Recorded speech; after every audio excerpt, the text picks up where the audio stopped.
जय हिंद दोस्तों, स्वागत है आपका आपके अपने परिवार में। कैसे हैं आप लोग, बताइए। बढ़िया है। गुड इवनिंग भाई, गुड इवनिंग सभी को, good evening. Good evening, good evening, good evening. कैसे हैं? बढ़िया हैं, फर्स्ट क्लास हैं। चलिए, राधे राधे भाई, राधे राधे सभी को, राधे राधे। नमस्कार भाई, नमस्कार नमस्कार नमस्कार। चलिए, गुड इवनिंग सभी को। ठीक है, बढ़िया है। बहुत शानदार भाई। आइए, तो आप लोगों का एक नया टॉपिक आज से हम शुरू करते हैं, और टॉपिक का नाम हमारा क्या है? तो रेशियो, यानी हमारा अनुपात। ठीक है, और ये रेशियो से मेरे भाई बहुत ही प्यार तरीके से हम काफ़ी कुछ सीखने वाले हैं, समझने वाले हैं और जानने वाले हैं। ठीक है, रेशियो एक ऐसा टॉपिक हो जाता है यहाँ पे जो पेपर के लिए काफ़ी इंपॉर्टेंट होता है, और बच्चों के लिए बहुत ज़्यादा आसान भी होता है। रेशियो में हमारा जो लेवल रहता है वो यहाँ पर बहुत ज़्यादा मुश्किल नहीं रहता, बहुत आसान तरीके से हम इसे हैंडल आउट कर सकते हैं, सीख सकते हैं, समझ सकते हैं। ठीक है, तो जो रेशियो की शीट है वो आप लोगों के एप्लीकेशन पर हमने पहले ही अपलोड करवा दी है, क्लासरूम शीट। ठीक है, और उसके बाद जब ये टॉपिक आपका ख़त्म हो जाएगा तो इसकी प्रैक्टिस शीट विद सॉल्यूशन भी अपलोड हम करवा देंगे। ठीक है, बहुत अच्छा भाई। Good evening, good evening, good evening सभी को। आ जाइए, तो रेशियो हो गया हमारा। रेशियो के साथ देखो काफ़ी कुछ हमारा जुड़ा हुआ है। अगर हम बात करते हैं तो पहले रेशियो होता है, फिर उसके बाद प्रोपोर्शन हो गया, फिर उसके बाद हमारा एजेस हो गया, और फिर उसके बाद हमारा पार्टनरशिप हो गया। ठीक है, यहाँ पर अनुपात हो गया, समानुपात हो गया, फिर उसके बाद हमारा उम्र पर आधारित सवाल हो गए, और लास्ट में हमारी साझेदारी हो गई। ये चारों टॉपिक से मिला के आपके जो प्री में क्वेश्चन बनते हैं वो मेरे भाई यहाँ पर कुल मिला के 3 से 4 सवाल बनते हैं। यानी प्रीलिम्स में अगर हम बात करते हैं तो सिर्फ और सिर्फ प्रीलिम्स में यहाँ पर 3 से 4 सवाल बनते हैं, और अगर हम मेंस में बात करते हैं तो मेंस में भी इसका वेटेज जो रहता है वो 3 से 4 सवालों का रहता है। ठीक है, तो ये टॉपिक हमारे लिए काफ़ी ज़्यादा महत्वपूर्ण हो जाता है। साथ में अगर जिस बच्चे का रेशियो के ऊपर थोड़ा सा अच्छा कमांड हो, थोड़ा सा बढ़िया कमांड हो, तो रेशियो के साथ साथ मेरे भाई वो बाकी टॉपिक्स पर भी कमांड कर लेता है। जैसे रेशियो का फ़ायदा हमें कंपाउंड इंटरेस्ट के टॉपिक में मिलता है, सिंपल इंटरेस्ट के टॉपिक में मिलता है, परसेंटेज के टॉपिक में मिलता है, प्रॉफिट एंड लॉस में मिलता है, या यूं कहें तो अरिथमेटिक के कौन ऐसा चैप्टर है जिसमें इसका फ़ायदा नहीं मिलता। लगभग मेरे भाई हर टॉपिक के अंदर में इसका बेनिफिट आपको देखने को मिलता है। ठीक है, तो ये सीखना हमारे लिए बहुत ज़्यादा ज़रूरी है। चलिए, आइए तो शुरू करते हैं। तो सबसे पहले हम यहाँ पर रेशियो से समझते हैं इस बात को कि रेशियो का मतलब होता क्या है। तो रेशियो का मतलब हो गया मेरे भाई अनुपात यहाँ पर। ठीक है, यहाँ पे क्या हो जाएगा? तो अनुपात हो जाएगा यहाँ पे। और अनुपात से हम क्या समझते हैं? तो अनुपात से यहाँ पर हम ये समझते हैं कि कभी भी अगर हम दो संख्याओं को लिखें तो पहली बात यहाँ पर जो है हम रेशियो किसका निकालते हैं और क्या होता है। तो कभी भी मेरे भाई दो समान तरह की संख्याओं को अगर हम लिखें तो उसका हम रेशियो लेते हैं। कभी ऐसा नहीं होता कि जैसे मैंने अपने वज़न का और आपके यहाँ पर उम्र का मैंने रेशियो ले लिया कि मेरा वज़न 70 किलो है और आपका उम्र 35 साल है, और हम उसका रेशियो ले लें। बिल्कुल भी नहीं यहाँ पे। ठीक है, समझ में आ गया बात यहाँ पर? तो मैंने आपसे क्या कहा कि कभी भी सेम क्वांटिटी का जो है वो क्या किया जाता है? तो रेशियो लिया जाता है। अगर आप उम्र ले रहे हैं एक व्यक्ति का तो दूसरे का भी उम्र लीजिए। अगर एक का मेरे भाई आप यहाँ पर जो है एक तरीके से वज़न लेते हैं तो आप दूसरे का भी वज़न लीजिए। अगर एक का आप यहाँ पर जो है एक तरीके से समय लेते हैं तो दूसरे का भी आप समय लीजिए। मतलब हमेशा जो रेशियो निकाली जाती है वो सेम क्वांटिटी की निकाली जाती है, डिफरेंट क्वांटिटी का कभी भी रेशियो नहीं निकलता है। ठीक, दूसरी बात यहाँ पर अगर हम बात करें तो जैसे मानो दो लोगों के बारे में बात कर रहे हैं, ए और बी के बारे में। ए का वजन हमारा 70 किलो है और बी का वजन हमारे पास मेरे भाई 60 किलो है। तो जब हम रेशियो लेते हैं तो रेशियो के लिए जो पहले साइन लगाते हैं वो यहाँ पर डबल डॉट लगाते हैं। ठीक है, और रेशियो लेते हैं तो जितने भी मेरे भाई कॉमन टर्म्स होते हैं वो दोनों में काट देते हैं। जैसे केजी से हमारा केजी कट जाता है, जीरो से हमारा जीरो कट जाता है, और लास्ट में यहाँ पर बचता है 7:6, जिसका कोई यूनिट नहीं होता, और ये अपने आप में यूनिट लेस कहलाता है। कभी भी दो संख्याओं के रेशियो का कभी कोई यूनिट नहीं होता। वो ये पता नहीं होता कि वो मीटर में है, सेंटीमीटर में है, केजी में है, ग्राम में है, किस में है, कोई फ़र्क नहीं पड़ता। क्योंकि रेशियो लेते वक्त जब ये दोनों क्वांटिटी हमारे सेम वैल्यू की होती है, सेम यूनिट की होती है, तो वो हमारा डिडक्ट हो जाता है। यानी आसान भाषा में अगर हम बात करें तो अगर हम दो संख्याओं के रेशियो को ए और बी के फॉर्मेट में हम रिप्रेजेंट करेंगे तो हम इसको ऐसे भी लिख सकते हैं कि ये सर हमारा बराबर है किसके, तो a अपॉन बी के। ये बराबर है हमारे किसके, तो सर a अपॉन बी के। यहाँ पे समझ रहे हैं बातों को लेकर। तो दो संख्याओं का अनुपात निकालने का मतलब ही यहाँ पर है कि उनका डिवाइड करना और उनका डिवीजन करना, और यही सारी ये कहानी हमारी पूरी की पूरी लिखी गई है। तो आइए चलिए इसके ऊपर थोड़ा सा हम बेसिक सवाल लगाते हैं। रेशियो में दो तरह का सवाल बनता है। पहला सवाल मेरे भाई यहाँ पर नॉर्मल न्यूमेरिकल के फॉर्म में रहेंगे, और दूसरा सवाल जो होगा वो लैंग्वेज के फॉर्म में होंगे, भाषा के ऊपर आधारित सभी प्रश्न होंगे। ठीक है, तो यहाँ पर इस तरह के सवाल को हमें देखना है। जैसे पहला क्वेश्चन को आप देखिए तो बोला गया एक बैग में काले टैबलेट का कवर। इसके पहले मैं आपको एक छोटी सी बात बताऊंगा, और छोटी सी बात यहाँ क्या होगी, तो एक क्वेश्चन हमारा है जैसे यहाँ पे, और क्वेश्चन में क्या कहा गया है, तो a रेशियो b कहा गया है कि a रेशियो b की वैल्यू हमारी 3:4 है। ठीक है, और साथ में यहाँ पर बोला गया है a प्लस बी की वैल्यू हमारी कितनी है, तो a प्लस बी की वैल्यू मेरे भाई 28 है। तो आप हमें बताओ a का मान कितना होगा और यहाँ पर b का मान कितना होगा।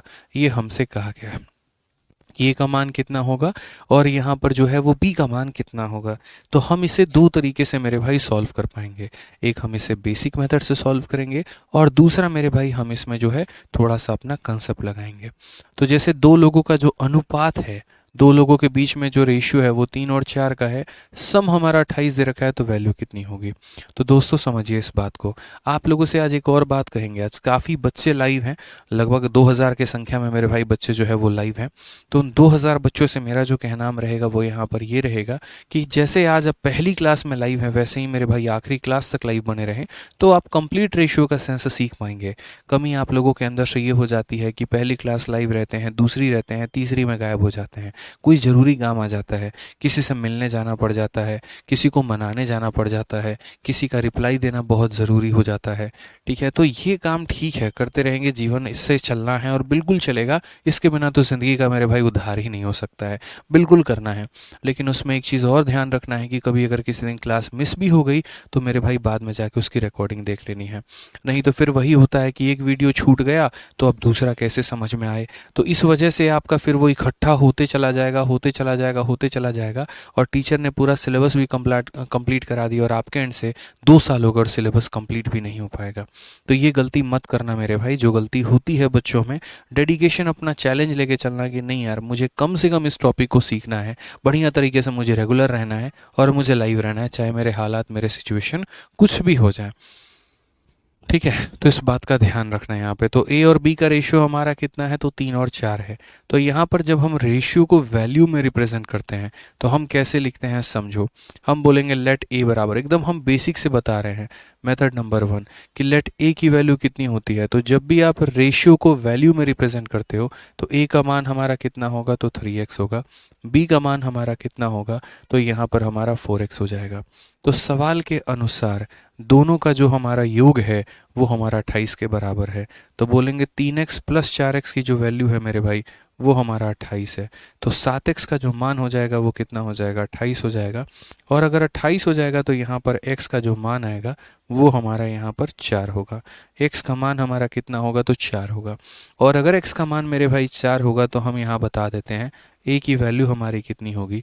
तो a की वैल्यू 3x है, यानी हमारा हो जाएगा 3 × 4 यानी कितना हो जाएगा 12।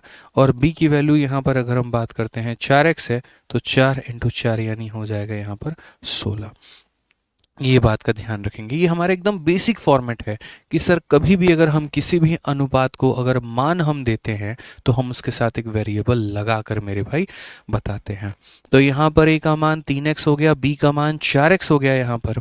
तो यहाँ पर कुल मिलाकर यहाँ 3x जमा 4x मतलब 28 है, तो x का मान 4 और x का मान 4, तो फिर a और b की वैल्यू हम निकाल पाते हैं। ये हमने किससे सॉल्व किया, तो मेथड नंबर 1 से। अब आ जाओ यहाँ पर मेथड नंबर 2 के पास चलते हैं और मेथड नंबर 2 देखते हैं कि मेथड नंबर 2 हमारा कितना होगा। ठीक है तो मेथड नंबर 2 हमारा कितना होगा, ज़रा देखो। ठीक है, तो यहाँ पर मेथड नंबर 2 में देखिए, मेथड नंबर 2 में अगर हम बात करेंगे तो हम यहाँ पर क्या बोलेंगे, तो हम यहाँ पर बोलेंगे a और b का जो अनुपात है वो 3:4 है। यानी आप ऐसे कह सकते हैं कि सर देखिए ये हमारा कुल मिलाकर कितना यूनिट है, तो 7 यूनिट है। ये हमारा कितना है सर, तो 7 यूनिट है यहाँ पे। ठीक है। तो हमें अगर ए का वैल्यू निकालना है तो मैं अक्सर इस बात को कहता हूँ कि ये देखा करो कि तुम्हें दिया क्या है और ये देखा करो कि पता क्या करना है। तो जैसे मानो जो दिया गया है वो दोनों का सम दिया गया है, 28 मेरे भाई दिया गया है, और 28 हमारा कितना है, तो ये दोनों का सम है। दोनों का सम है यानी कितने की वैल्यू है, 7 की वैल्यू है। ये जो दिया गया ये दोनों की वैल्यू है, तो ए प्लस बी का मान है। अगर मुझे ए का मान पता करना है तो मैं किससे गुना करूँगा, 3 से। तो यहाँ पर आंसर जो हो जाएगा वो यहाँ 12 हो जाएगा। ये हमारे ए की वैल्यू है। दूसरा, अगर हम बी के बारे में बात करते हैं तो सेम कहानी, जो दिया गया है सर वो कितने की वैल्यू है, तो दोनों की वैल्यू है, इसीलिए किससे भाग किया, 7 से। और जो पता करना है वो बी की वैल्यू पता करना है, यानी किससे, तो 4 से। तो यहाँ पर करेक्ट आंसर कितना हो जाएगा, 16 हो जाएगा। ठीक है, तो यहाँ पर ए का मान आ गया, यहाँ पर बी का मान आ गया, और इस तरीके से मेरे भाई यहाँ पर जो है वो हमने उनकी वैल्यूज़ निकाली है।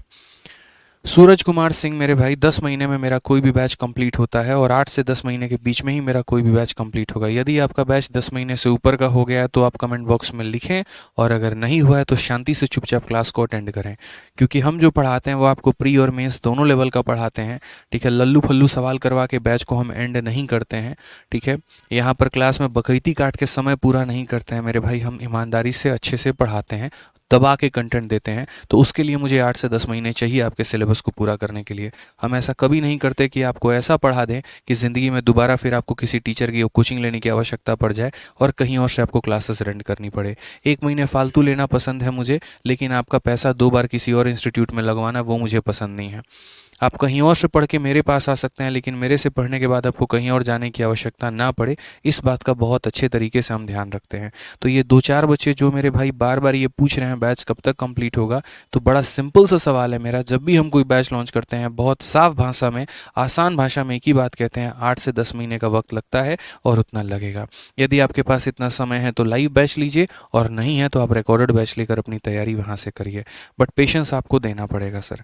ठीक है, हम अगर उड़ाने लगे तो सिलेबस हमारा 5 महीने में भी हम ख़त्म कर देंगे, कोई दिक्कत नहीं। बट वो 5 महीने में आप कुछ सीख नहीं पाएंगे भाई, एमटीएस लेवल का भी नहीं सीख पाएंगे, नौकरी निकालनी तो बहुत दूर की बात हो जाएगी। ठीक है, बहुत बच्चों को रहता है जल्दी करना है, कर लो भाई यूट्यूब के 60 दिन 60 मैराथन से, किसी ने मना किया है बताओ। ठीक है, बट आपको भी पता है वहाँ पर कि हमने वहाँ क्या पढ़ा है और हमने यहाँ क्या पढ़ा और हम किस तरीके से पढ़ाते हैं। तो इसलिए विनम्र निवेदन है, शांति से अच्छे से क्लास लीजिए, जो पढ़ा रहे हैं उसके ऊपर फोकस करिए। इनफैक्ट हम इतने दावे के साथ ज़रूर कह सकते हैं कि आज तक हमने जितना पढ़ाया होगा, आप में से 90% बच्चों का मेरे भाई 90% भी सिलेबस कंप्लीट नहीं होगा। किसी का कोई टॉपिक छूटा होगा, किसी का कोई टॉपिक छूटा होगा, तो भाई पहले वो भी कर लो तुम वहाँ पे पीछे में। ठीक है, आ जाओ, चलो पढ़ाई करो। तो आ जाओ, क्वेश्चन नंबर 1 देखो यहाँ पर क्या बोला गया है। एक बैग में काले टैबलेट का कवर और सफ़ेद टैबलेट का कवर 5 और 9 के अनुपात में है, यानी in a bag black tablet cover and white tablet. तो यहाँ पर ब्लैक और वाइट का जो हमारा रेशियो है वो हमारा कितना है, तो वो हमारा 5 और 9 का रेशियो है। उसके बाद क्वेश्चन में कहा गया कि यहाँ पर इफ़ देयर आर इतना white tablet cover, how many black are there. White की संख्या देके ब्लैक का मान पूछ रहा है, वाइट की संख्या देके ब्लैक का मान पूछ रहा है। तो मेरे भाई यहाँ पर वाइट की संख्या देखो, वाइट की संख्या कितनी दी है, 450 दी है, और वो हमारा कितना यूनिट का मान है, तो वो हमारे 9। देखो जिसके सामने जो होता है, जैसे ब्लैक पहले आया वाइट बाद में आया, तो ये पहले ब्लैक का मान होगा और ये वाइट का मान होगा। तो जो दिया गया है वो वाइट का मान है, वाइट का मान है मतलब कितने का मान है, तो 9 का। और पूछा गया है मेरे भाई किसका, तो ब्लैक का मान। तो ब्लैक का मान यानी कितने का मान पूछा गया है, 5 का। ये छोटी सी बात को ध्यान रखना। तो जो दिया गया है वो यहाँ पर वाइट का मान है और जो पूछा गया इसका मान है। तो अगर हम मल्टीप्लाई करते हैं तो आंसर हमारा कितना आएगा भाई, 250 आएगा। ये हमारा करेक्ट आंसर होगा, option number D for Devsena. ठीक है, समझ में आ गया बात यहाँ पे, कोई दिक्कत की बात है, कोई परेशानी की बात है। आइए चलिए क्वेश्चन नंबर 2 यहाँ देखते हैं क्या बोला गया है। 2002 रुपये की राशि को 3, 4 और 6 के अनुपात में ए, बी और सी में विभाजित किया जाता है, इनमें बी का हिस्सा हमारा कितना है। ठीक है, आज मेरे पास मेरे भाई इतने रुपए हैं और इस रुपए को मैं ये 3 लोगों में बांटना चाह रहा हूँ, या 3 अनुपात में मेरे भाई बांटना चाह रहा हूँ यहाँ पे। ठीक है, तो उसमें बोला गया बी का हिस्सा कितना है। तो ये जो हमारा 2002 रुपये है, ये हमारा किसका वैल्यू है, जिसका वैल्यू है आप उससे डिवाइड करो। तो ये तीनों का वैल्यू है, तो तीनों से डिवाइड करो। 6 + 4 10, 10 और 3 13, यानी ये तीनों की वैल्यू है। तो हम क्या करेंगे, तीनों से डिवाइड करेंगे। और हमें पता किसका करना है, तो हमें मेरे भाई यहाँ पर पता जो है वो हमें करना है बी का हिस्सा। तो ये ए का हिस्सा है, ये बी का हिस्सा और ये सी का हिस्सा, तो बी का हिस्सा यानी कितने का मान पता करना है, तो 4 का मान हमें पता करना है। तो जो दिया गया है वो तीनों का मान है, जो पता करना है वो बी का मान है। 13 से अगर हम काटेंगे तो एक बार में 13, 70 हो गया, 5 बार में 65, 52 हो गया, 4 बार में 52। 154 का 4 गुना 616 हो जाएगा। ये हमारा करेक्ट आंसर है। ऑप्शन नंबर ए जो आएगा वो बिल्कुल सही उत्तर आएगा। ठीक है, तो बड़ा प्यार तरीके से क्वेश्चन यहाँ हिंदी इंग्लिश में कहा गया था कि इस रुपए की राशि को 3 लोगों में बांटा गया है, यानी ये जो भी राशि है ये तीनों को मिलाकर है और उसमें बी का हिस्सा मुझे बताना है। ठीक है, तो यानी ये जो पैसा था ये तीनों का हिस्सा था, यानी 13 का मान था, और बी की वैल्यू बताने के लिए क्या करेंगे, 4 से गुना। जिसका मान दिया गया होता है उससे हम भाग करते हैं, और जिसका मान पता करना होता है मेरे भाई उससे हम गुना करते हैं। ठीक है, आ जाइए चलिए नेक्स्ट क्वेश्चन देखिए, क्वेश्चन नंबर 3 यहाँ पे क्या कहा गया है। तो क्वेश्चन नंबर 3 में अगर आप देखेंगे तो आपसे कहा गया है x और y का रेशियो 1 और 2 के बराबर है, और हमसे 2x प्लस 4y और x प्लस 4y का मान हमसे पूछा है। और ये सवाल मेरे भाई CHSL 2022 में पूछा गया है। अब देखिए रेशियो का मतलब यहाँ पर क्या होता है, रेशियो का मतलब यहाँ पर वही हो गया कि जैसे x और y की रेशियो हमने लिखी है 1 और 2 के अनुपात में, तो इसका मतलब यहाँ पर हो गया कि इनके जो मान होंगे वो इसी अनुपात में होंगे, 1 और 2 के ही अनुपात में होंगे यहाँ पे। ठीक है, यहाँ पर इसी रेशियो में वैल्यू होगी। तो जैसे मानो हमसे क्वेश्चन में पूछा गया, तो पहली बात यहाँ दिया गया कि x और y का जो वैल्यू है वो हमारा 1 और 2 का वैल्यू के बराबर है। इसका मतलब x का मान 1 लेना है और y का मान 2 लेना है। x का मान कितना लेना है, 1 लेना है, और y का मान हमें 2 लेना है। ठीक है, तो दो प्रकार के क्वेश्चन बनते हैं, और दो प्रकार के क्वेश्चन क्या बनते हैं मैं आपको दो प्रकार के क्वेश्चन समझा देता हूँ, समझना दोस्त यहाँ पे।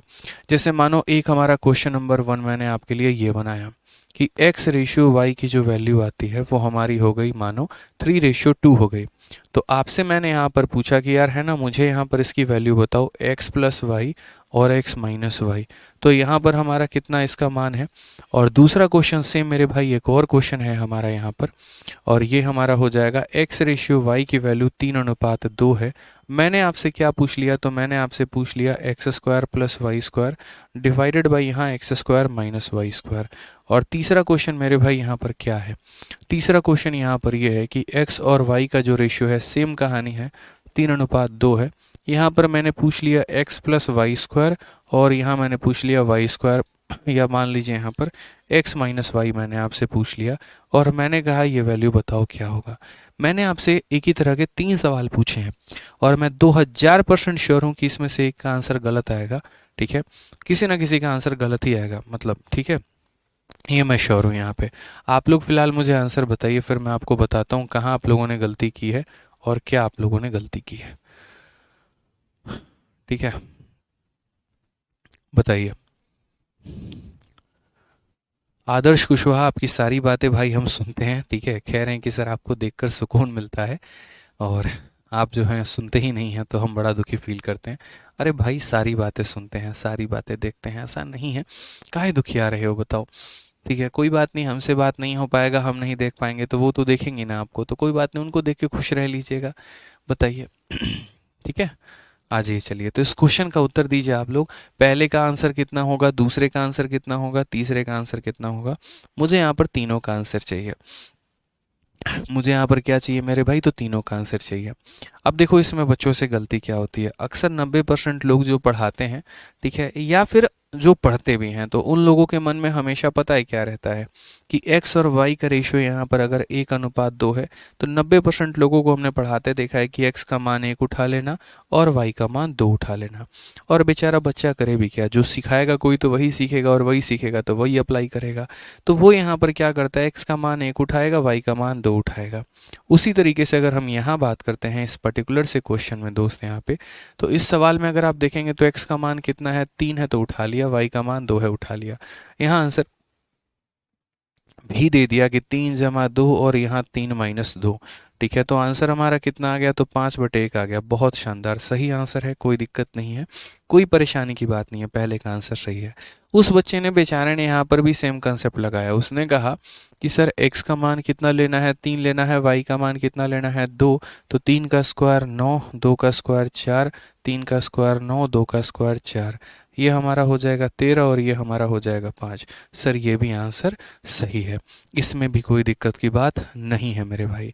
ठीक है, अब फिर वो बच्चा यहाँ पहुँचता है तीसरे नंबर में, यहाँ पर भी कहता है कि x का मान 3 और y का मान 2। तो यहाँ पर सर क्या हो जाएगा, तो यहाँ पर वो क्या करता है, x की वैल्यू 3 रखता है और y की वैल्यू मेरे भाई 2। 2 का स्क्वायर कितना हो गया, 4 हो गया, और यहाँ 3 माइनस 2, फिर वो बोलता है 7/1। बस यही उसके जीवन की सबसे बड़ी गलती होती है, क्योंकि यहाँ पर उसका आंसर जो आ जाता है वो गलत आ जाता है। कितना आ जाता है, गलत आ जाता है। सभी बच्चों का आंसर 7/1, 7/1, 7/1 आ रहा है और ये गलत है। अब आप बोलोगे सर गलत का है, आप इसको साबित कर दिए। भाई क्यों ना करे गलत साबित, हम ये बताओ। गलत है तो गलत ही कहेंगे ना, क्यों? क्योंकि आधा अधूरा बात आपने सीखा, आधा अधूरा कंसेप्ट आपने सीखा, डेप्थ लेवल में मेरे भाई बातें आपने जानी नहीं, बैकग्राउंड में होता क्या है आपने वो समझा ही नहीं। अब देखते हैं, हम आपको बताते हैं कि ये सही क्यों है, ये भी सही क्यों है, लेकिन वो वाला गलत क्यों है। तो ये सही क्यों है, जब आप x का मान लीजिए 3 रखते हैं और y का मान आप 2 रखते हैं, तो मैंने आपको कहा था मेरे भाई, यहाँ पर समझिएगा, यहाँ पर पीछे का जो है बेसिक अगर आप जानें, तो मैंने आपको अच्छे तरीके से कहा था कि आप x को 3k मान लीजिए, y को 2k मान लीजिए। मान लीजिए कि x की वैल्यू कोई वेरिएबल के बराबर है 3k और y की वैल्यू हमारी क्या बराबर है, 2k के बराबर है। तो जब हम यहाँ पर x प्लस वाई पता करेंगे, जब हम क्या पता करेंगे, x प्लस वाई, और यहाँ पर पता करेंगे x माइनस वाई, तो यहाँ दोस्त क्या हो जाएगा, तो बोलोगे सर ये हो जाएगा 3k प्लस 2k और divided by 3k minus 2k यहाँ पे। तो यहाँ हो जाएगा हमारा 5k अपॉन k और यहाँ से हो जाएगा ख़त्म। तो ये आंसर आएगा 5/1। अभी हम आपको सारे रीज़न समझाएंगे, सिर्फ और सिर्फ यहाँ पर अभी वैल्यू रख रहे हैं। तो ये कितना आया 5/1 और नॉर्मली भी कितना आया था 5/1। अब इसमें देखो मेरे भाई, यहाँ पर इसका भी बेसिक थोड़ा हम समझते हैं। मैंने x का मान कितना माना है, 3k, और y का मान कितना माना है, 2k। तो यहाँ x का स्क्वायर किया गया है, तो यहाँ पर बोला गया सर देखो x का स्क्वायर जमा y का स्क्वायर डिवाइडेड बाई x का स्क्वायर माइनस y का स्क्वायर। तो यहाँ पर 3k का होल स्क्वायर कितना हो जाएगा, 9k स्क्वायर हो जाएगा। 1k का होल स्क्वायर हमारा k स्क्वायर हो जाएगा। 3k का होल स्क्वायर 9k स्क्वायर हो जाएगा, माइनस हमारा k स्क्वायर हो जाएगा। ठीक है, तो पूरा हमारा कितना हो जाएगा 10k स्क्वायर और नीचे हमारा कितना हो जाएगा 8k स्क्वायर हो जाएगा। k स्क्वायर से k स्क्वायर खत्म, 2 से 5 बार में, 2 से 4 बार में, तो ये वैल्यू हमारी 5/4 आ गई। इसमें भी कोई एक सेकंड एक सेकंड एक सेकंड, यहाँ पर थोड़ी सी गड़बड़ हो गई है, रुक जाओ। यहाँ पर पता है क्या है, यहाँ गड़बड़ क्या हुई है, y की वैल्यू 2k है ना, तो यहाँ 2k है मेरे भाई, तो यहाँ पर क्या होगा, 2k का स्क्वायर 4k स्क्वायर हो जाएगा और 2k का स्क्वायर 4k स्क्वायर कम हो जाएगा। तो ऊपर बोलेंगे 9 4 13k स्क्वायर आ गया और 9 में से 4 गया तो 5k स्क्वायर आ गया। k स्क्वायर से k स्क्वायर खत्म, तो आंसर कितना आएगा 13/5 आ जाएगा। इसमें भी कहीं पर कोई दिक्कत की बात नहीं है, 13/5 यहाँ भी आया था, 13/5 यहाँ भी आया था। अब आ जाओ मेरे भाई यहाँ पर इसके बेसिक में, और जब इसके बेसिक में सीखोगे तो क्या सीखोगे, तो बोलोगे सर यहाँ देखो हमसे कहा गया x प्लस वाई का होल स्क्वायर और x माइनस वाई। अब यहाँ पता है मेरे भाई क्या होगा, आपने x की वैल्यू कितनी मानी है, 3k मानी है, तो यहाँ पर आप x की जगह कितना रखोगे, 3k रखोगे। ठीक है, y की वैल्यू कितनी मानी है 2k, तो यहाँ 2k का स्क्वायर कितना हो जाएगा, तो 4k स्क्वायर हो जाएगा। डिवाइडेड बाई यहाँ पर कितना आएगा, तो 3k आएगा और माइनस कितना हो जाएगा, 2k हो जाएगा। अब दोस्तों मैं आपको क्या बताना चाहता हूँ, देखिए आप इसमें से कितना कॉमन ले सकते हैं, k कॉमन ले सकते हैं, तो k कॉमन ले सकते हैं, तो यहाँ कितना बचेगा 3 + 4k बचेगा। और यहाँ k कॉमन अगर आप लेंगे तो 3k में से 2k चला जाएगा तो k आ जाएगा। जब आप इसे काटेंगे तो कट जाएगा, लेकिन आपका आंसर नहीं आ पाएगा। आंसर इसीलिए नहीं आ पाएगा यहाँ पे क्योंकि मेरे भाई यहाँ पर आपको k की वैल्यू बतानी है। ठीक है, क्या बताना है, तो आपको k की वैल्यू बतानी है। ठीक है, अब मैं आपसे क्या कहना चाहता हूँ वो समझो, मैं आपसे बस इतना कहना चाहता हूँ। ठीक है, तो मैं आपसे यहाँ पर ये कहना चाहता हूँ, ठीक है, बहुत ही प्यार तरीके से, कि देखिए जब हमारे पावर सेम थे दोनों जगह पे, जो पावर यहाँ था वहीं पावर यहाँ था, तो जब हमारे पावर सेम थे, तो जब हमारे पावर सेम थे तो हम अगर डायरेक्ट उसके जगह पे वैल्यू ले लेते, x के जगह पे 3 ले लेते, y के जगह पे 2 ले लेते, तो मेरे भाई डायरेक्ट हमारा आंसर आ जाता, डायरेक्ट हमारा आंसर आ जाता, कहीं कोई दिक्कत की बात नहीं होती। यहाँ पर भी जैसे ऊपर के पावर 2 और 2 है, नीचे का भी पावर 2 और 2 है, तो भी हम डायरेक्ट लिए तो वही आंसर आया जो कि हमारा बेसिक से आया। ठीक है, यहाँ जो आंसर आया वही आया, यहाँ जो आंसर आया वही आंसर आया। लेकिन मेरे भाई इस केस में क्या है, यहाँ पर 1 और 1 का पावर है, यहाँ 1 का पावर है, लेकिन यहाँ पावर कितना है, 2 है।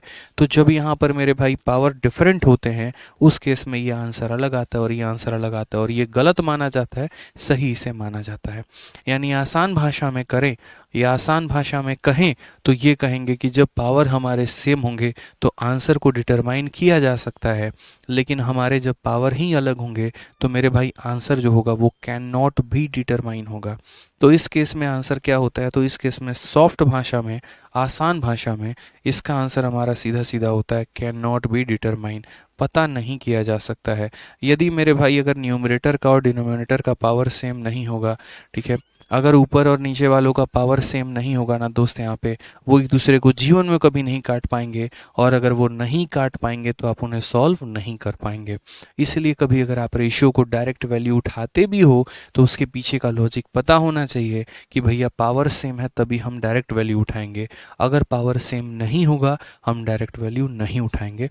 इस बात का ध्यान रखना, ठीक है। तो जैसे इस क्वेश्चन में था, मैं चाहता तो आपको डायरेक्ट वैल्यू उठा के बता देता, लेकिन मेरे मन में एक ख्याल है कि नहीं यार, जब बताओ पढ़ाओ अच्छे से तो पूरा पढ़ाओ, उसको बेसिक बच्चों को नॉलेज दो, बच्चों को सिखाओ ये बात कि भैया अगर हम ऐसा लिखते हैं तो क्यों हम x का मान 1 उठाते हैं और क्यों x का मान 2 उठाते हैं। कभी ऐसा ना आ जाए यहाँ पर कि इस क्वेश्चन में 2x स्क्वायर होता, चौथा ऑप्शन नन ऑफ दीज होता, या फिर एक तरीके से कैन नॉट बी डिटरमाइन होता, और बच्चा फिर भी उसके बाद भी वैल्यू उठाकर सॉल्व करके आंसर देके घर पे आकर निश्चिंत रहता, मैंने तो सही करके आया है, और बाद में आंसर की आती तो पता चलता उसके कट गए हैं 4 नंबर मेरे भाई।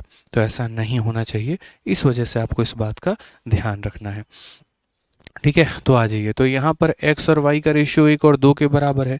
तो क्वेश्चन में क्या कहा गया, तो क्वेश्चन में कहा गया 2x प्लस 4y, और डिवाइडेड बाई यहाँ पर क्या हो जाएगा, तो हमसे कहा गया x प्लस 4y का मान, ठीक है। यही बोला गया ना, 2x प्लस 4y और x प्लस 4y। यहाँ पर ऊपर वाले का पावर और नीचे वाले का पावर सेम है। देखिए कोफिशिएंट एक अलग चीज़ होती है, पावर एक अलग चीज़ होती है। कोफिशिएंट का मतलब ये संख्या के साथ कितना लगा है, और पावर का मतलब होता है इसके ऊपर कितना लगा है। कोफिशिएंट का सेम होना नहीं होना वो कोई दिक्कत की बात नहीं है, पावर सेम होना चाहिए बस। जैसे यहाँ पर इसके पावर 1 है, इसके ऊपर 1, इसके ऊपर 1, इसके ऊपर 1, तो पावर हमारे सेम है, बस ये होना चाहिए। अब आराम से आप इसके अंदर में वैल्यू रखिए और अपना आंसर लेकर आइए। x की वैल्यू 1 लेनी है तो 2 इंटू ए कितना हो जाएगा, 2 हो जाएगा। y की वैल्यू 2 लेनी है तो 4 का दोगुना हमारा 8 हो जाएगा। उसी तरीके से यहाँ पर x की वैल्यू कितनी लेनी है, 1 लेनी है तो 1 हो जाएगा, और y की वैल्यू 2 लेनी है तो 4 का दोगुना 8 हो जाएगा। जनाब ऊपर में 10 आएगा, नीचे में 9 आएगा, और करेक्ट आंसर क्या होगा, 10:9। ऑप्शन नंबर ए, आओ कभी हवेली पे इज द करेक्ट आंसर हो जाएगा। समझ में आ गया बात। हाँ मेरे भाई अमन सिंह, बिल्कुल प्रोबेबिलिटी की जो क्लास होगी रात में वो सभी बैचेस में होगी। यहाँ पे जितने भी बैचेस हैं, आज तक मैंने जितने भी बैचेस पढ़ाए हैं सभी बैचेस में प्रोबेबिलिटी की क्लास होने वाली है, ठीक है।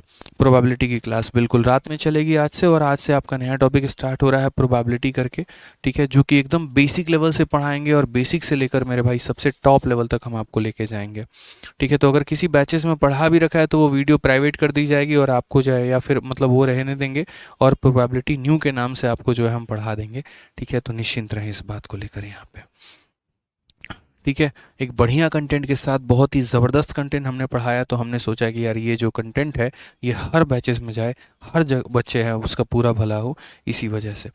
आओ चलो मेरे भाई, अब इसका आंसर जल्दी से आप लोग दो यहाँ पर। कल के दिन आप लोगों का भी बैच जो है जो आप पढ़ रहे हैं वो हो सकता है ख़त्म हो जाए, पूरा सिलेबस ख़त्म हो जाए, लेकिन उसके बाद भी फॉर फ्यूचर अगर मैं कोई टॉपिक पढ़ाऊँगा और वो इससे कई गुना ज़्यादा बेहतर होगा तो वो मैं आप लोगों को फ्री ऑफ कॉस्ट प्रोवाइड करवाऊँगा। उसके लिए आपको कोई पेमेंट करने की आवश्यकता नहीं होगी, ठीक है। कभी भी कोई टॉपिक अगर हम बेहतर तरीके से पढ़ाएंगे तो आप लोगों को पहले ही आपको फ्री में प्रोवाइड करवा देंगे, आप उसके लिए निश्चिंत रहें कि आपको कोई उसके लिए एक्स्ट्रा चार्ज देना होगा, बिल्कुल भी नहीं। ए और बी का रेशियो मेरे भाई है, और हमसे यहाँ पूछा गया 5a प्लस 3b का मान, और नेक्स्ट यहाँ पर पूछा गया 5a माइनस 3b का मान, ठीक है। तो यहाँ पर ये हमसे पूछा गया कि सर इसकी वैल्यू कितनी होगी। यहाँ अगर बात करते हैं तो a का मान 2 है तो b का मान हमारा 3 है, तो हमने कहा a का मान 2 है तो 2 इंटू 5 हमारा 10 हो जाएगा, b का मान 3 है तो 3 इंटू 3 हमारा 9 हो जाएगा, a का मान 2 है तो 10 हो जाएगा, b का मान 9 हो जाएगा, तो ऊपर में हमारा 19 हो जाएगा, नीचे में हमारा 1 हो जाएगा। कौन सा 6a माइनस 2b है ना, एक सेकेंड, यहाँ पे 5a प्लस 3b है यार, मैं क्या लिख रहा हूँ यार, 5a प्लस 3b है और नीचे में हमारा कितना है, तो 6a माइनस 2b है। ठीक है, तो ये सॉरी ठीक है, तो ऊपर में लिखा गया 5a प्लस 3b और नीचे में है 6a माइनस 2b। तो a का मान 2 है तो 5 इंटू 2 हमारा 10 हो जाएगा। b का मान 3 है तो 3 इंटू 3 हमारा 9 हो जाएगा। a का मान मेरे भाई कितना है, 2 है, तो 6 इंटू 2 हमारा 12 हो जाएगा। और b का मान हमारा 3 है तो 2 इंटू 3 हमारा 6 हो जाएगा। ऊपर में हमारा कितना आएगा मेरे भाई, तो 19 आएगा और नीचे में कितना आएगा, तो 6 आएगा। ऑप्शन नंबर ए जो होगा वो हमारा क्या होगा, तो करेक्ट आंसर होगा।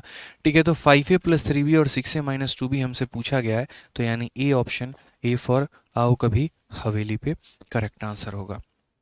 ठीक है, अब थोड़ा सा इसमें हमने मॉडिफाई कर दिया और थोड़ा सा यहाँ पर जो है इस क्वेश्चन को हमने बदल दिया। इस क्वेश्चन को देखिए तो क्या कहा गया है, बोला गया यदि 5x प्लस 2y और 10x प्लस 3y का मान इतना है तो आप हमें इसका मान बताएं। हमने कहा बहुत शानदार, हम इसे बिल्कुल बताएंगे। पहले तो जो हमें दिया गया हम उसे सॉल्व करने की कोशिश करते हैं। तो आप यहाँ देखिए क्वेश्चन नंबर 5 में आपसे क्या बोला गया, तो बोला गया सभी जल्दी जल्दी आंसर दो भाई, सॉल्व करो इसे। 5x प्लस 2y और यहाँ दिया गया 10x प्लस कितना हो जाएगा, 3y हो जाएगा। और ये वैल्यू हमारे किसके बराबर है, तो 5/9 के। अब इस बार एग्जामिनर डायरेक्ट x और y का रेशियो नहीं दिया आपके आगे, बोला हर बार तुमको वैल्यू देते हैं तुम क्या करते हो, उसको क्वेश्चन में डाल के अपना आंसर निकाल लेते हो। इस बार तुमको हम देंगे ही नहीं, कोई वैल्यू हम नहीं देंगे तुमको। समझ गए यहाँ पर मेरी बातों को लेकर, कोई वैल्यू नहीं देंगे, तुम खुद से मेरे भाई पता कर लो। तो यहाँ पर आप क्या करोगे, तो क्रॉस मल्टीप्लाई 9 से किए तो यहाँ पर 45x हो गया और 9 का दुगुना 18y हो गया। ठीक है, उसके बाद यहाँ पर 5 से अगर हम करेंगे तो ये 50x हो जाएगा और 5 का 3 गुना 15y हो जाएगा। ये पूरा जाकर 5 से गुना, ये पूरा जाकर 9 से गुना। अगर हम सही मायने में देखेंगे तो 18y में से 15y घटा देंगे तो मेरे भाई 3y आएगा। 50 में से 45 घटा देंगे तो 5x आ जाएगा। ठीक है कोई दिक्कत की बात, यहाँ पर y अपॉन एक्स की अगर हम बात करें, y यहीं रहने दो, x को नीचे लेके चले आओ, तो वैल्यू तुम्हारी हो जाएगी 5 बट्टे में कितने के, 3 के।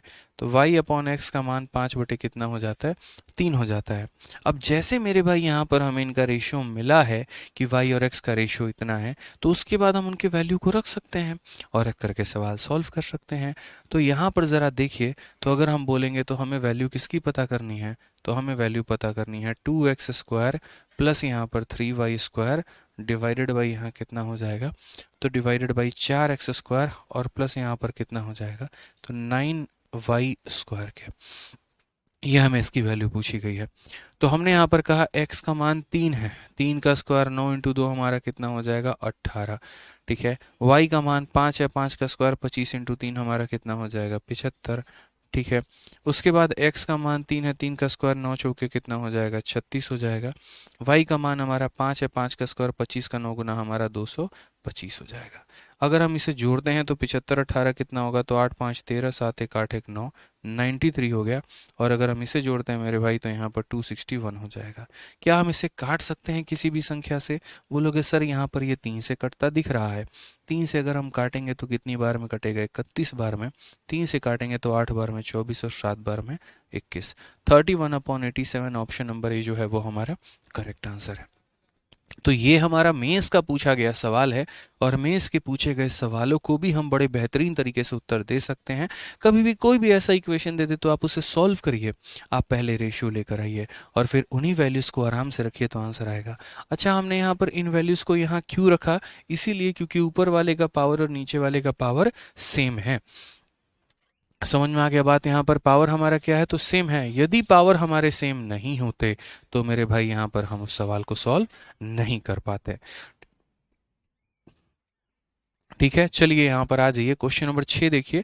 क्वेश्चन नंबर 6 जो है यहाँ पर क्या कहा गया है, तो बोला गया which one of the following ratio is the smallest. कई बार ऐसा भी होता है यहाँ पर कि रेशियो में मेरे भाई ये पूछा भी जाता है कि इन 4 रेशियो में, 5 रेशियो में, 6 रेशियो में, 7 रेशियो में इसमें छोटा कौन है, बड़ा कौन है। जैसे मैं आपको सिंपल सा एक बात कह रहा हूँ मेरे भाई, इसको आप ऐसे इस तरीके से लेके चल सकते हैं कि सर ये फ्रैक्शन कंपैरिजन है। क्या है सर, ये तो फ्रैक्शन कंपैरिजन है। जैसे मान लो कि मैंने आपसे यहाँ पर ये पूछा कि 2/3 हो गया और उसके बाद यहाँ पर 5/7 हो गया मान लीजिए। इन दो रेशियो में मेरे भाई बड़ा कौन है और छोटा कौन है, इन दो लोगों में बड़ा कौन है और छोटा कौन है।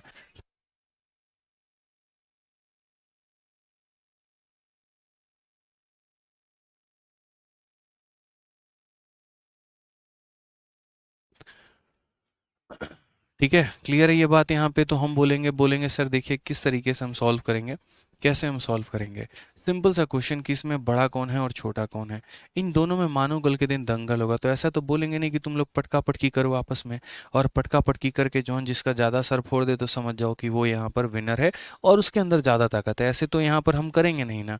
तो हम यहाँ किस प्रकार पता करेंगे कि कौन संख्या बड़ी है या कौन सा अनुपात बड़ा है और कौन सा अनुपात हमारा छोटा है। तो यार देखो इसके कई सारे तरीके होते हैं, ऑनेस्टली बता रहा हूँ, यहाँ पे काफ़ी सारे वे होते हैं। जैसे मैं इसको भी 5/7 के जगह पे मान लो यहाँ 5/6 लेता हूँ। आज ही मैंने दिन में यहाँ पर सिंप्लीफिकेशन में पढ़ाया कि किसी भी रेशियो को कंपेयर करने के 3 तरीके होते हैं, 3 नहीं कई सारे तरीके होते हैं। पहली बात यहाँ पर मेथड नंबर 1 जिसे हम कहते हैं मेरे भाई क्रॉस मल्टीप्लिकेशन। क्या होते हैं, तो हम इसे कहते हैं क्रॉस मल्टीप्लिकेशन यहाँ पे। अब इसको हम किस तरीके से टैकल करेंगे वो देखो यहाँ पे। तो क्रॉस मल्टीप्लिकेशन में यहाँ पर जो है ठीक है, सबसे पहले अगर हम देखें तो हमने कहा 2/3 है और उसके बाद यहाँ 5/6 है। तो क्रॉस मल्टीप्लिकेशन में ये इसके साथ मल्टीप्लाई करो और इसको इसके साथ मल्टीप्लाई करो। 2 × 6 हमारा हो जाएगा 12 और 3 × 5 हमारा हो जाएगा 15। अब आप मुझे बताओ 12 और 15 में बड़ा कौन है। तो बोलोगे सर 12 और 15 में बड़ा हमारा सर 15 है। तो यदि इन दोनों में मेरे भाई यहाँ पर ये बड़ा है ना, यदि इन दोनों में ये बड़ा है तो इसी वजह से मेरे भाई इन दोनों में यहाँ पर ये बड़ा होगा। इसी वजह से 2/3 में और 5/6 में बड़ा कौन होगा, तो ये वाली वैल्यू होगी। ये हमने क्या कहा, तो मेथड नंबर 1 कहा है, क्रॉस मल्टीप्लिकेशन कहा है कि इन संख्याओं को क्रॉस में मल्टीप्लाई करके हम इसकी वैल्यू निकाल देंगे। अब उसके बाद यहाँ पर बात करते हैं मेथड नंबर 2 को लेकर कि मेथड नंबर 2 हमारा क्या है। तो मेथड नंबर 2 देखो, क्रॉस मल्टीप्लिकेशन के जगह पे हम यहाँ पर जो अप्लाई कर सकते हैं वो यहाँ पर ये अप्लाई कर सकते हैं कि सर यहाँ डिफरेंस या परसेंटेज मेथड है एक तरीके से, अगर आप चाहो कि सर परसेंटेज मेथड यहाँ पर अप्लाई करिए। और परसेंटेज मेथड देखिए कि परसेंटेज मेथड क्या है। तो आप बोलेंगे सर देखिए परसेंटेज मेथड यदि हम अप्लाई करते हैं तो हम बोलेंगे सर 2/3 हो गया यहाँ पे और यहाँ पर हमारा 5/6 हो गया। परसेंट की अगर हम बात करें तो सर ये देखो नियर अबाउट परसेंट में 66.66% होता है और यहाँ पर ये हमारा देखो 1/6 सर होता है 16.66। तो 16.66 को जो है अगर मानो मल्टीप्लाई हम करते हैं सर तो 16.66 या फिर ऐसे कह लीजिए, मतलब मैं आपको परसेंटेज में बता रहा हूँ नियर अबाउट करके। तो यहाँ पर ये 5/6 जो होता है वो आपका 83 पॉइंट कम से कम 33 के करके में। ये मत पूछना सर कहाँ से आया, भाई परसेंटेज का कन्वर्जन होता है। 16 सही 2/3 देखो, जैसे 1/16 जो होता है वो 16 सही 2/3 होता है। तो यदि हम 5/16 करेंगे, यहाँ इसका 5 गुना, तो इसका 5 गुना करोगे 80 आएगा, इसका करोगे इतना है, तो वहीं से आया मेरे भाई यहाँ पर ये। ठीक है, अब आप बोलोगे कि सर ये देखो परसेंटेज में दोनों में बड़ा कौन है, तो ये बड़ा है। तो अगर इन दोनों के परसेंट में ये बड़ा है तो यानी इन दोनों में बड़ा कौन होगा, तो 2/3 और 5/6 में मेरे भाई बड़ा जो होगा वो यहाँ पर ये होगा। परसेंटेज मेथड बहुत कम अप्लाई किया जाता है, लगभग ना के बराबर आप यहाँ पर कह सकते हैं। ठीक है समझ में आ गया बात यहाँ पे। आ जाइए चलिए नेक्स्ट, उसके बाद यहाँ बात करते हैं मेथड नंबर 3 जो कि काफ़ी ट्रिकी मेथड है और अगर आप इसे याद करेंगे तो ये आपके लिए काफ़ी फ़ायदा होगा, जिसे हम यहाँ पर कहते हैं डिफरेंस मेथड। हम यहाँ पर क्या कहेंगे, तो हम बोलेंगे सर ये कौन सा मेथड है, तो डिफरेंस मेथड है। डिफरेंस मेथड में मेरे भाई क्या करना होता है, जैसे मानो 2/3 है और उसके बाद यहाँ पर 5/6 है। इन दोनों का डिफरेंस कितने का, 1 का। इन दोनों का डिफरेंस कितने का, 1 का। तो जब मेरे भाई दो रेशियोज में, जब हमारे दो रेशियोज में जो हमारा डिफरेंस होता है, जो हमारा अंतर होता है, यदि वो हमारा समान होता है, यदि वो हमारा सेम होता है यहाँ पर, तो उस केस में हम क्या बोलते हैं, उस केस में बोलते हैं कि सर 2 और 5 में देखो कौन बड़ा है, 2 और 5 में देखो सर बड़ा कौन है। अगर सर ये बड़ा है तो इसी वजह से इन दोनों संख्याओं में मेरे भाई यहाँ पर 2/3 में और 5/6 में जो बड़ा होगा वो कौन होगा, तो ये संख्या बड़ी होगी। हमेशा इस बात को ध्यान रखना कि जब हम डिफरेंस मेथड यहाँ देख रहे होते हैं तो डिफरेंस मेथड में हम यहाँ पर क्या देखते हैं, तो डिफरेंस मेथड में हम बहुत तरीके से यहाँ पर देखते हैं कि यदि दो अनुपातों का अनुपात हमारा या डिफरेंस हमारा सेम होता है तो जो बड़ा दिखता है वो बड़ा होता है, जो छोटा दिखता है वो छोटा होता है। डिटेल में हम इसमें सिंप्लीफिकेशन जब चैप्टर पढ़ेंगे ना तो हम उसमें और डिटेल में और तगड़े तरीके से जानेंगे, अभी हमें उतना ज़्यादा नहीं जानना है। ठीक है तो अगर हम यहाँ देखते हैं तो क्वेश्चन में क्या बोला गया, तो क्वेश्चन में कहा गया 3/4 है, दूसरा अनुपात हमारा 1/2 है, फिर उसके बाद हमारा अनुपात मेरे भाई 2/5 है और उसके बाद यहाँ पर अनुपात जो है वो यहाँ पर 1/3 है। आप चाहो तो क्रॉस मल्टीप्लिकेशन करके इन्हें सॉल्व कर सकते हो, आप चाहो तो डिफरेंस वाला मेथड देखो अप्लाई हो सकता है, तो बोलोगे नहीं सर अप्लाई नहीं हो सकता है, इनमें से घटाओ 1 का डिफरेंस है, यहाँ 1 का डिफरेंस है, लेकिन सर यहाँ 3 का डिफरेंस और यहाँ 2 का डिफरेंस है, हर किसी का डिफरेंस यहाँ पर अलग अलग है। और जब हर किसी का डिफरेंस यहाँ पर अलग अलग है सर, तो उस केस में हम डिफरेंस मेथड नहीं लगाएंगे। फिर उस केस में या तो हम हर किसी के एलसीएम को बराबर करके देखेंगे सर, ठीक है, या फिर हम हर किसी को परसेंटेज में कन्वर्ट करके देखेंगे। कई बार आप एलसीएम बराबर करके भी कर सकते हैं, जैसे मैंने जो आप लोगों को यहाँ 3 मेथड बताए हैं, क्रॉस मल्टीप्लिकेशन, परसेंटेज मेथड और डिफरेंस मेथड, ये ज़्यादातर हम अप्लाई करते हैं जब दो संख्या दी गई होती है तब। लेकिन अगर कुछ इस प्रकार से मेरे भाई काफ़ी सारी संख्या दी गई हो और उनके में मेरे भाई पूछा गया हो यहाँ पर, ठीक है, कि हमें कौन सा यहाँ पर जो है बड़ा है छोटा है, तो उस केस में हम सबका एलसीएम लेते हैं। जैसे अभी टाइम एंड वर्क में आपने एलसीएम लिया ना, तो उस केस में आप हर किसी का एलसीएम लो। तो यहाँ पर एलसीएम जो होगा वो किसका मेरे भाई, तो एलसीएम किसका लेना है, नीचे वाले का, 4 का, 2 का, 5 का और 3 का, सब कैल्शियम कितना होगा, तो सब कैल्शियम मेरे भाई यहाँ 60 हो जाएगा। तो जब सब कैल्शियम 60 हो जाएगा तो मुझे यहाँ पर हर संख्या को ऊपर में और नीचे में 60 बनाना है। तो यहाँ पर हम ऐसे मान के चलेंगे, 3/4 हो गया, 1/2 हो गया, 2/5 हो गया और यहाँ पर 1/3 हो गया। मुझे नीचे 60 बनाना है। तो दोस्त अगर 60 बनाना है तो ज़रा नीचे बोलना किससे गुना करोगे, तो 15 से। तो ऊपर भी किससे गुना होगा, तो 15 से। नीचे 60 बनाना है तो किससे गुना करोगे, 30 से। तो ऊपर भी गुना करोगे 30 से। नीचे 60 बनाना है तो किससे गुना करोगे, 12 से। तो ऊपर भी गुना करोगे 12 से। नीचे 60 बनाना है तो गुना करोगे 20 से। तो ऊपर भी गुना करोगे किससे, तो मेरे भाई 20 से। अब इसमें आप ये बात देख सकते हैं कि सबसे बड़ी संख्या कौन है और सबसे छोटी संख्या कौन है। जैसे ये हमारा कितना बन गया, 15 × 3 मेरे भाई 45 बन गया। ये हमारा कितना बन गया, तो 30 बन गया। ये हमारा कितना बन गया, तो मेरे भाई 24 बन गया। और ये हमारा कितना बन गया, तो 20 बन गया। यानी यहीं से देख सकते हो कि सबके नीचे समान वैल्यू है। सबके नीचे मेरे भाई क्या है, तो समान वैल्यू है। इसमें यहाँ पर जिसके ऊपर बड़ा वैल्यू होगा वो बड़ा होगा, जिसके ऊपर छोटा वैल्यू होगा वो छोटा होगा।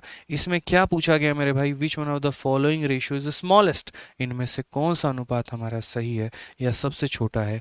तो बताओ इन चार लोगों में कौन छोटा है, तो ये छोटा है। ये छोटा है मतलब कौन सा होगा, तो 1/3 जो होगा वो हमारा क्या होगा, तो मेरे भाई आंसर होगा ऑप्शन नंबर ए जो होगा करेक्ट आंसर होगा। ठीक है, समझ में आ गया बात, यहाँ पे कोई दिक्कत की बात है, कोई परेशानी की बात है, बताइए जल्दी से। तो हमने कहा यहाँ पर कि इन चार लोगों में छोटा कौन है, तो ये वाला छोटा है और ये वाला छोटा है, तो यानी आंसर कौन सा होगा, 1/3 होगा। अब एक काम करते हैं यहाँ पर कि हम इस बात को बदल कर देखते हैं और हम यहाँ पर इसको परसेंटेज मेथड अप्लाई करते हैं। मैंने कहा नहीं भाई नहीं चाहिए ऐसा मेथड यार, हम है ना इसमें परसेंटेज मेथड अप्लाई करेंगे और परसेंटेज मेथड अप्लाई करके तब इस सवाल का हम आंसर देंगे। तो परसेंटेज मेथड अप्लाई करेंगे तो कैसे करेंगे, देखो यदि आपने परसेंटेज पढ़ा है तो आपको पता होना चाहिए 1/4 25% होता है, तो 3/4 कितना होगा, 75%। या आसान भाषा में बात करें तो कभी भी किसी भी फ्रैक्शन को अगर आपको परसेंटेज में बदलना है तो आप उसको 100 से गुना करो। जैसे 3/4 को आप 100 से गुना करो, उसका परसेंटेज निकलेगा। तो 4 से 25 बार में 25 × 3 75%। उसी तरीके से मेरे भाई 1/2 को परसेंटेज में बदलने के लिए 100 से गुना करो, तो कितना निकल कर आएगा, 50%। तो यहाँ लिखोगे 50%। ये हमारा 1/5 20%, तो 2/5 40%। और ये हमारा कितना हो जाएगा, तो 33.33%। अब आप बताओ इन चारों परसेंटेज में मेरे भाई सबसे छोटा कौन है, तो बोलोगे सर सबसे छोटा हमारा ये वाला है, इसीलिए हमारा आंसर कितना होगा, तो 1/3 होगा। और यदि मेरे भाई यहाँ पर स्मॉलेस्ट ना पूछ के लार्जेस्ट पूछता, तो आप दोस्तों यहाँ पर बताइए सबसे बड़ी संख्या इसमें कौन सी है, तो यहाँ 75%, इसीलिए आंसर कितना होता, तो 3/5 होता। मिस्टर सिंह कह रहे हैं कि सर आप प्रैक्टिस शीट में 4-5 क्वेश्चंस डिफरेंट टाइप के होते हैं जो आपने कराए नहीं होते, उनका सॉल्यूशन भी, तो उनका सॉल्यूशन भी और उसके बाद क्रॉस लगा रखा है। तो मेरे भाई सबसे पहली बात, अगर मैं प्रैक्टिस शीट में भी सारे के सारे वही क्वेश्चन डालूं जो मैंने क्लासरूम शीट में डाला है, तो फिर फ़ायदा क्या मेरा प्रैक्टिस शीट देने का। प्रैक्टिस शीट विद सॉल्यूशन तो हम इसीलिए देते हैं ना, ताकि जो वैरायटीज़ हमारी क्लासरूम शीट में अगर रह गई हों, जिनको हमने कवर नहीं किया हो, तो अगर कोई डेडिकेटेड बच्चा है, अगर कोई पढ़ने में अच्छा बच्चा है जिसको अपने लिए चिंता, अपने भविष्य की चिंता है, और जब वो प्रैक्टिस शीट विद सॉल्यूशन लगाता हो तो उसका वो वाला टाइप भी कवर हो जाए और कभी वो ये मन में ना रहे कि अरे यार हमारा कोई भी टाइप बाकी रह गया है। समझ गए बात को यहाँ पे, इसीलिए ठीक है। एक बच्चे ने कहा कि सर जो फ्रैक्शन कंपैरिजन आप सिखा रहे थे, यदि उसमें डिफरेंस सेम ना हो तो डिफरेंस सेम नहीं होगा तो क्रॉस मल्टीप्लिकेशन से कर लेना, परसेंटेज मेथड से कर लेना, एलसीएम मेथड से कर लेना। अब जैसे इसी सवाल में देखो, हमारा डिफरेंस सेम था नहीं था, लेकिन क्या हमने यहाँ पर इसको सॉल्व नहीं किया? तो बिल्कुल किया। या तो हम एलसीएम लेकर कर लिए या हम परसेंटेज मेथड से कर लिए, लेकिन किया ना मेरे भाई यहाँ पे। ठीक है, तो अगर मान लीजिए कि डिफरेंस हमारा सेम नहीं होता है तो हम ऐसे डिफरेंस मेथड नहीं लगाएंगे। वो तो एक शॉर्टकट था ना वहाँ पे यार, कि डिफरेंस अगर हमारा सेम हो तो हम क्या करेंगे, तो डिफरेंस सेम हो तो बस मेरे भाई यहाँ पर आसान तरीके से हम बयान कर देंगे। ठीक है। अब यहाँ पर आते हैं, चलिए रेशियो का जो अगला पार्ट होता है, अगला भाग जो हमारा होता है वो हमारा क्या होता है। अगला भाग में मेरे भाई यहाँ पर कहानी ये होती है कि कुछ लोगों का अनुपात दे दिया गया होता है और उनको एक ही पटरी में लाने की बात की जाती है। ठीक है, समझ में आ रहा है बात? यहाँ पर एक ही पटरी में लाने की बात की जाती है। जैसे मान लीजिए यहाँ पर कि बोल दिया गया ए और बी का अनुपात हमारा दोस्तों कितना है, 2 और 3 है। तो ए का बी के साथ जो संबंध है वो 2 और 3 का है, और यहाँ पर बी और सी के साथ जो संबंध है वो हमारा कितना है, तो मान लीजिए कल के दिन ऐसा बोल दिया जाए कि 4 और 5 का है। तो आप बताइए, यदि हम ए बी सी तीनों को इकट्ठा एक ही फ्रेम में लेकर आए तो हम यहाँ पर कैसे लेकर आ पाएंगे? ठीक है, यदि हम इकट्ठा इन्हें एक ही फ्रेम में लेकर आएँ तो हम कैसे लेकर आ पाएंगे? भाई मेरे, इसको भी सॉल्व करने का जो है वो यहाँ 2 तरीका है, समझना पड़ेगा। सर आप एसएससी टीचर्स इंडस्ट्री के कैप्टन कूल हो, ठीक है, बहुत शांत रहते हो, चलो बढ़िया बात है यार, कैप्टन कूल ही रहना चाहिए एकदम। ठीक है, क्या ज़्यादा शोर करना और यहाँ पर हल्ला करना, शांति से पढ़ाओ, अच्छा पढ़ाओ, बढ़िया पढ़ाओ, बच्चों को समझ में आए, उनका गणित सुधरे, यहाँ पे जीवन का विकास हो। बस मेरे भाई यही तो चाहिए अपने को, और कुछ नहीं चाहिए। तो हम यहाँ पर 2 तरीके से आपको बताएंगे। एक वो तरीका घिसा पिटा जो आपको पूरी दुनिया और कायनात में हर कोई इस्तेमाल करते देखता मिलेगा, और दूसरा वो जो शायद 10% लोग इस्तेमाल करते हैं, वो हम आपको बताएंगे। ये दोनों तरीका आपका सीखना ज़रूरी है। ठीक है, यहाँ पर क्या होता है, ए का अनुपात बी के साथ है, बी का अनुपात सी के साथ है, यानी ए और बी के आपस के संबंध है और बी और सी के आपस के संबंध है। तो जब हम तीनों को एक ही फ्रेम में लेकर आते हैं तो किस तरीके से लेकर आते हैं, जो यहाँ देखिए। ठीक है, तो हमने यहाँ पर कहा कि सर देखो, पहली बात यहाँ पर ए है, फिर उसके बाद यहाँ बी है, फिर उसके बाद यहाँ सी है। तो ए और बी का जो अनुपात होगा वो हमारा कितना होगा, 2 अनुपात 3, और बी और सी का जो अनुपात होगा वो हमारा होगा 4 अनुपात 5। मेरे भाई आप ऐसे समझ लीजिए कि ये आपके पड़ोसन की गली है, जिसके गली में आप रोज शाम को चक्कर लगाने जाते हैं, और बिना देखे सुकून नहीं मिलता तो पढ़ाई करने का मन भी नहीं करता है। मान लीजिए ये वो गली है, और ये कौन सी गली है, तो ये वो गली है जो आपका है। ठीक है, अब आपके पड़ोसन के बगल में एक प्लॉट खाली है और आपके बगल में मेरे भाई एक प्लॉट खाली है। तो ये बताओ, हम जो कब्जा करते हैं, जो हमारा कब्जा करने का तरीका होता है, हम क्या करते हैं, दूसरे वाली गली में जाके कब्जा करेंगे बताओ यहाँ पे, या 4 मकान छोड़ के कब्जा करेंगे? अक्सर जो हम कब्जा करते हैं क्या करते हैं, थोड़ा सा अपना घर राइट में सरका लिए, थोड़ा लेफ्ट में सरका लिए, थोड़ा सामने सरका लिए। तो यहाँ पर मेरे भाई अगर इस प्लॉट पर कब्जा करना है तो कौन करेगा, इसका पड़ोसी, यानी कौन करेगा, तो 4 करेगा। और यहाँ अगर कब्जा करना है तो कौन करेगा, तो इसका पड़ोसी यानी 3 करेगा। इस तरीके से आपको लिखना होता है। तो आप यहाँ बोलेंगे 2 × 4 कितना हो गया सर, तो 8 हो गया, 3 × 4 हमारा 12 हो गया, और 3 × 5 हमारा सर कितना हो गया, 15 हो गया। सर ये हमारा क्या आ जाता है, तो आंसर आ जाता है। ये हमारा क्या आ जाता है, तो सर आंसर आ जाता है। इस तरीके से हम क्या करते हैं, तो सर रेशियो निकालते हैं, अनुपात निकालते हैं। ठीक है, समझ में आ गया बात यहाँ पे। अब दूसरा तरीका हमारा क्या होता है, तो दूसरा तरीका भी समझिए।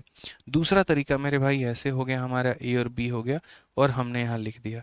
इनकी वैल्यू हमने कैसे बयान की, तो हमने कहा सर ये 2 अनुपात 3 है और ये वैल्यू 4 अनुपात 5 है।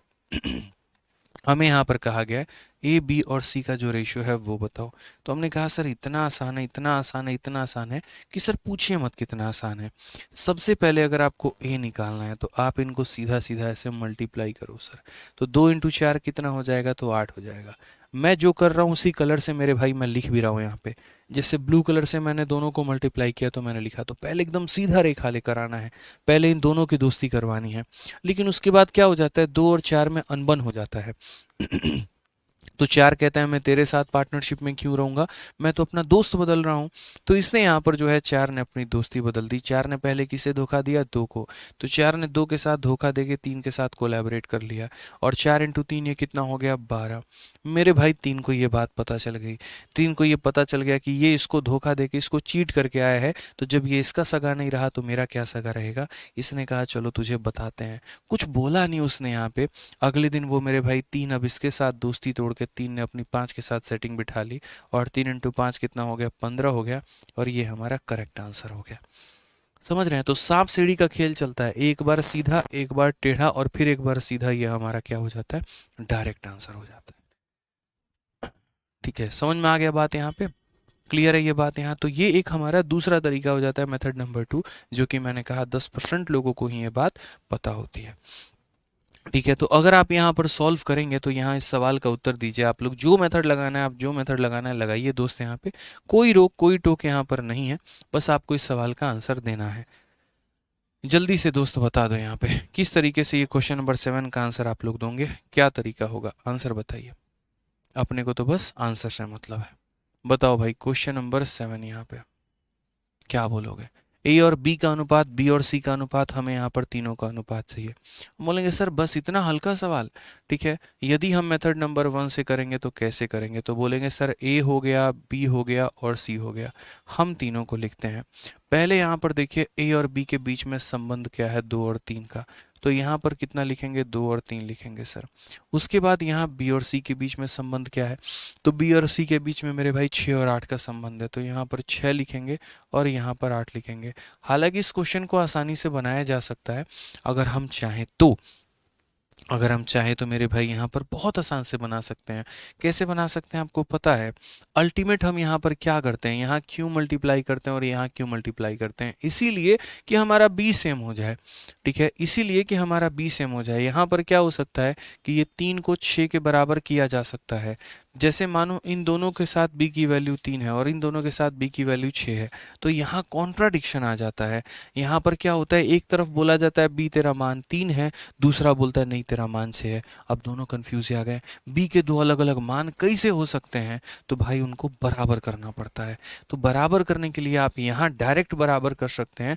आपको जरूरी नहीं कि यहाँ कब्जा करना पड़ेगा, जरूरी नहीं यहाँ कब्जा करना पड़ेगा। इसको तो बड़े प्यार से मेरे भाई ना मेथड नंबर 1 लगाओ ना मेथड नंबर 2 लगाओ, आराम से खेल लो यार। यहाँ 6 है और यहाँ 3 है, दोनों को बराबर कर दो। तो बराबर करने के लिए इसको 2 से गुना करना है बस तुम्हें। तो अगर ये संख्या 2 से गुना होगी तो ये भी तो हमारी 2 से गुना होगी।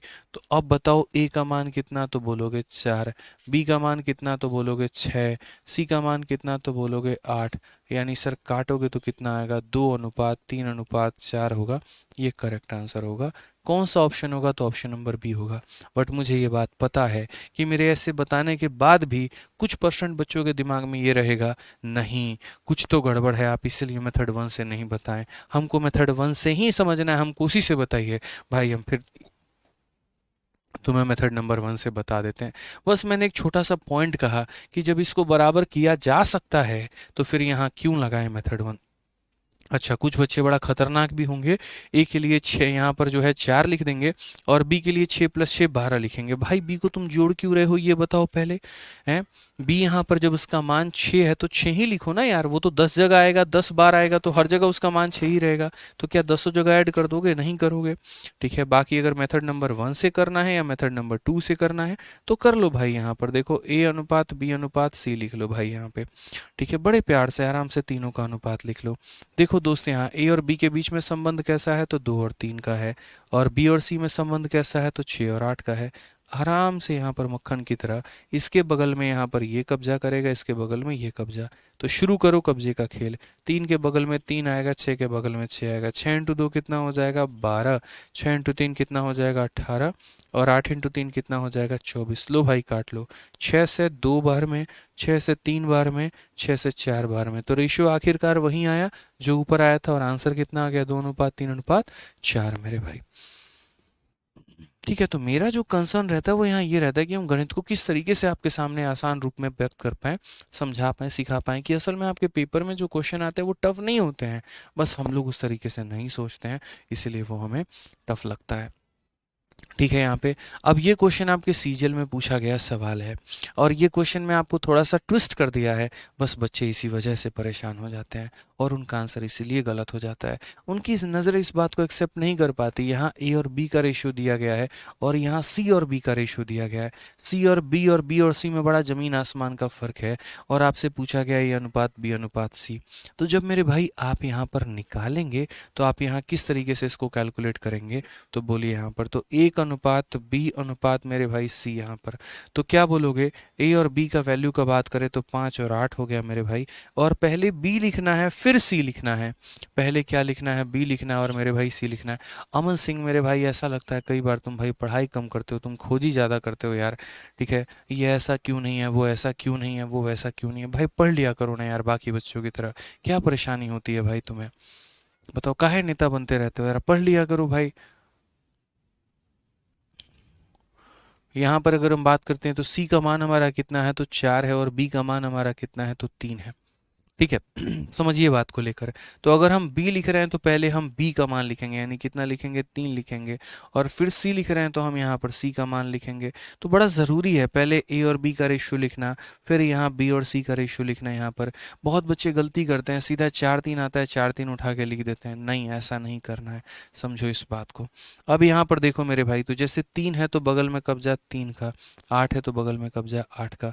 3 इंटू 5 कितना हो जाएगा, 15। 3 इंटू 8 कितना हो जाएगा, 24। 8 इंटू 4 कितना हो जाएगा मेरे भाई, 32। यही तो आंसर है, 15 24 32। यानी कौन सा ऑप्शन होगा, तो सी जो होगा वो हमारा करेक्ट आंसर होगा। सी जो होगा दोस्तों वो हमारा क्या होगा, तो बिल्कुल सही उत्तर होगा यहाँ पे। यानी इस सवाल में अगर हमसे ए बी सी का अनुपात पूछा जाता तो बड़े प्यार तरीके से हम बताते हैं। यहाँ पर ए बी लिख लिया, बी सी लिख लिया, तो ए बी और सी का अनुपात हमारा कितना होगा, तो 15 24 और 32 होगा। ठीक है, आ जाइए अब क्वेश्चन नंबर 9 जो है वो मेरे भाई एक डिफरेंट कैटेगरी का सवाल है।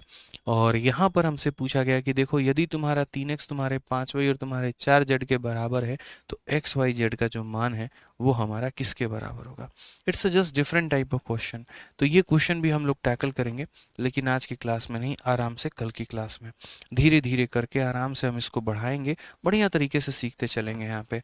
ठीक है, रेशियो में मेरे भाई काफ़ी प्यारे प्यारे अच्छे अच्छे सवाल हैं, और कुल मिलाकर रेशियो में जो सवालों की संख्या है वो हमारी 70 है।